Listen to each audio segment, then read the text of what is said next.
Lanstok kali ini kita akan membahas topik tarif listrik naik bagaimana dengan pelayanan.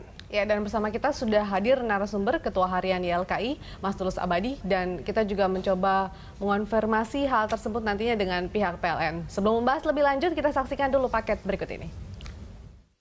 Mulai hari ini, pelanggan listrik PLN berdaya 1.300 dan 2.200 volt ampere bakal mengeluarkan biaya lebih besar. Sebab konsumen PLN terbesar ini tidak lagi menikmati subsidi. Tarif listrik konsumen akan diserahkan pada mekanisme pasar. Meski tidak menutup kemungkinan pelanggan akan membayar lebih murah. Bila komponen produksi listrik seperti harga BBM dan batu bara turun akibat menguatnya nilai tukar rupiah. Meski sepintas pelanggan sepertinya diuntungkan, namun yang harus disoroti adalah pelayanan PLN di berbagai daerah yang selama ini jauh dari kata memuaskan. Hampir seluruh wilayah Indonesia, kecuali Jawa, masih terjadi pemadaman listrik bergilir. Ini masih ditambah dengan banyaknya warga yang bahkan belum menikmati listrik di daerah terpencil. Hingga kini, produksi listrik nasional berkisar di angka 53.000 megawatt. Sementara defisit listrik secara nasional hampir mencapai 10%. Bila hal ini terus dibiarkan, tentu masalah ini akan menjadi titik rawan kemajuan bangsa. Tarif listrik naik, bagaimana dengan pelayanan? Mas Tulus, ini langsung saja kalau dari sudut pandang YLKI sendiri, apakah memang tarif dasar listrik ini untuk sekarang ini untuk yang 1.300 dan 2.200 ya? Ini memang sudah seharusnya dilakukan atau bagaimana sebetulnya? Ya, pemicunya adalah regulasi, di mana Peraturan Menteri ESDM nomor 1 2014 menyatakan bahwa tarif listrik itu menggunakan pola yang baru, yaitu adjustment tarif atau tarif otomatis. Nah, tarif otomatis itu dipicu oleh 3 hal. Pertama inflasi, kedua kurs rupiah, dan harga minyak mentah dunia. Nah, dengan ketiga hal itu maka sekarang PLN punya dasar yang menjadi sangat kuat untuk menentukan tarif untuk golongan yang non-subsidi, yaitu 1.300 ke atas. Nah, nampaknya memang yang masih bisa di-manage dari sisi struktur tarif adalah 1.300 dan 2.200 itu, karena yang di atas itu sudah sangat mahal. Gitu. Oke, nah kabarnya sebenarnya tarif yang golongan 1.300 sampai 2.200 volt ampere ini harusnya mengalami kenaikan per awal tahun 2015 kemarin sebenarnya atau pertengahan tahun, tapi pemerintah menyesuaikan dengan kondisi ekonomi masyarakatnya sehingga baru dinaikkan sekarang, begitu? Ya, memang ditunda, judulnya ditunda karena waktu itu kita protes dan sampai sekarang pun kita protes karena sebenarnya kita protes bukan soal besarannya atau bukan soal momennya, tapi adalah formulasi dalam hal pricing policy itu, dalam hal pentarifan. Karena di satu sisi kan listrik itu essential services ya, hajat hidup orang banyak yang seharusnya dikuasai negara atau dikelola negara, tapi dengan mekanisme tarif yang sekarang berarti itu full market mechanism atau mekanisme pasar yang tanpa batas ya, karena ketika indikatornya 3 hal itu maka PLN bisa menaikkan tarif itu sesuka hatinya, karena kan inflasi pasti terjadi. Kurs rupiah juga saat ini sedang kalang kabut. Sering melemah juga. Kan? Makanya itu kemudian mungkin yang agak stagnan adalah harga minyak yang saat ini memang cukup rendah. Nah, dengan 3 indikator itu maka trennya menjadi sangat fluktuatif, bisa naik, tapi lebih cenderung banyak naik, tapi kemudian juga bisa turun. Artinya memang tidak ada batasan bagi PLN untuk menaikkan. Kapan dia harus menaikkan? Apakah misalkan dalam periode tertentu mereka menaikkan atau terserah ketika inflasi naik, terus kurs rupiah melemah, terus harga bahan bakar naik, serta merta PLN itu berdasarkan aturan tadi itu bisa langsung menaikkan tarif listrik. Memang tidak disebutkan periodisasinya. Beda misalnya kayak dengan tarif tol. Tarif tol itu per 2 tahun dia bisa menyesuaikan tarif dengan dasar inflasi saja. Tapi kalau yang ini 3 dasar itu, ya. Tapi ini yang kita bilang bahwa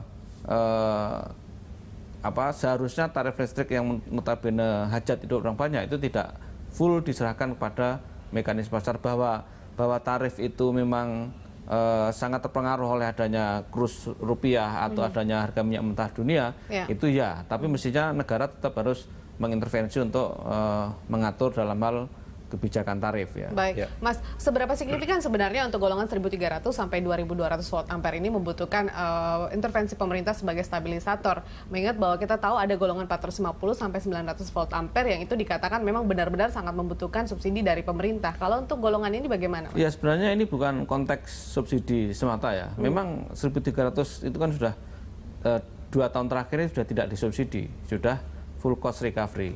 Tapi yang full cost recovery, tapi masih tetap dengan intervensi pemerintah untuk menetapkan, bukan dengan dasar 3 hal itu, bukan dengan dasar semata itu, tapi dasar-dasar yang lain termasuk pertimbangan kemampuan membayar konsumen dan kemauan membayarnya dari sisi ability to pay dan willingness to pay. Nah, ini tidak ada di dalam mekanisme tarif yang adjustment tarif. Ini yang saya kira sangat liar. Ini kan sebetulnya kondisi ekstrimnya nanti. Seandainya mereka yang menggunakan 1.300 itu tidak mampu membayar itu, maka listriknya akan dicabut gitu kan?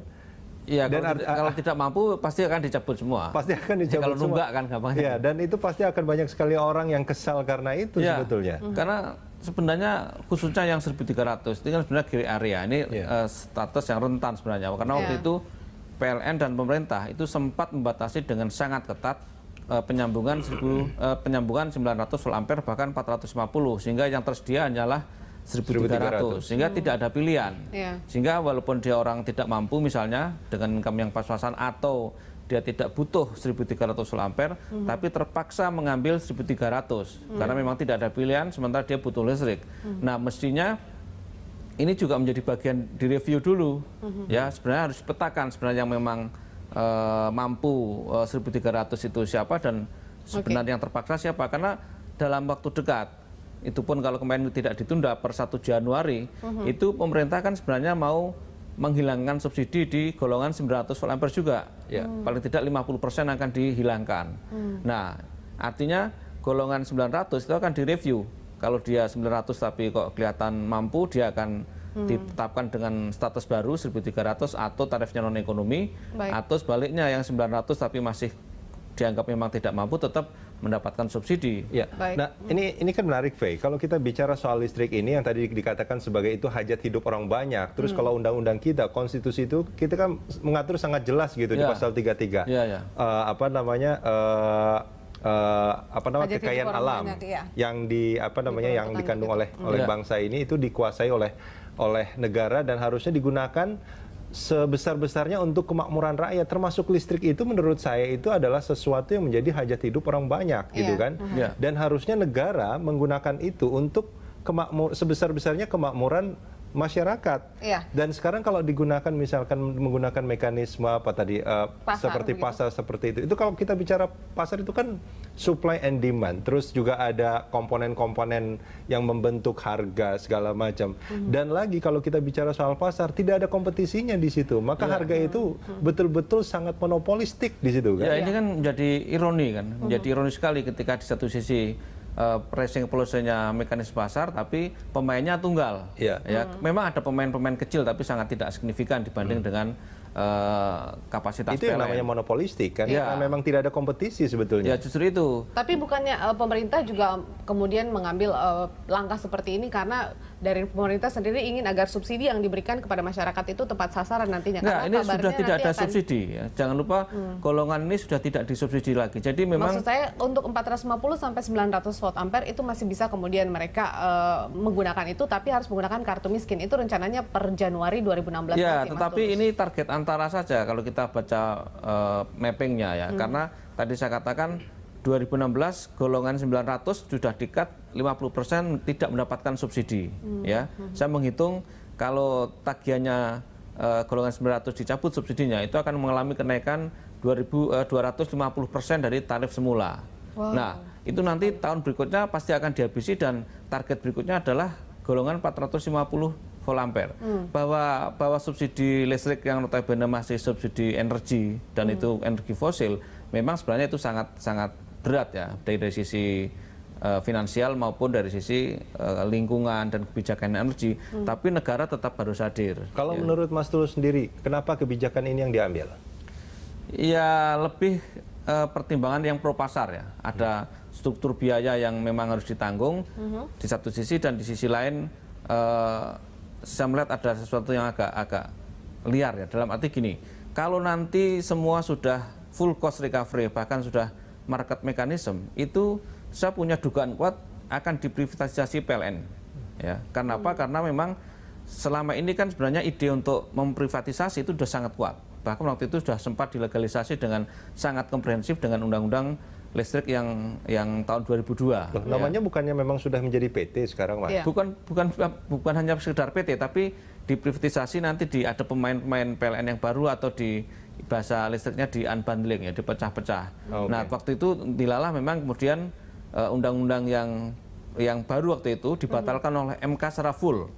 Ya, kemudian pemerintah membuat undang-undang baru yang seolah-olah berbeda dan inilah yang juga nanti akan berimplikasi terhadap upaya privatisasi PLN. Kalau dulu kan pemain asing itu tidak tertarik dengan masuk ke sektor listrik, ke sektor real. Kenapa? Karena tarifnya masih diatur oleh negara. Nah, ketika nanti sudah tidak diatur lagi, maka mereka akan tertarik untuk masuk. Dan itu yang kemudian nanti menjadi supply and demand itu. Ini yang saya kira menjadi kalau kita perbandingan dengan Eropa misalnya menjadi sangat berbahaya karena daya belinya jauh berbeda, income-nya jauh berbeda dan seterusnya. Oke, Mas Tulus. Nah, ini kalau misalnya akan diterapkan seperti itu, bagaimana dengan masyarakat yang berpendapatan rendah lah, misalnya yang masih membutuhkan subsidi dari pemerintah? Artinya mereka semua juga tidak akan bisa lagi menggunakan listrik begitu, Mas Tulus? Kalau konsepnya sebenarnya masih ada, termasuk yang 450 kan masih ada subsidi cukup signifikan ya. 450 saat ini subsidinya itu hampir 70% dari tarif yang dia bayarkan. Cuma untuk pemasangan baru saat ini udah nggak bisa lagi kan? Tidak bisa lagi. Baik. Makanya itu kan sebenarnya disisir untuk dihabisi dari sisi akses kategori pelanggan sama pentarifan. Oke, Mas Tulus, kita jeda sebentar, kita akan lanjutkan di segmen berikut.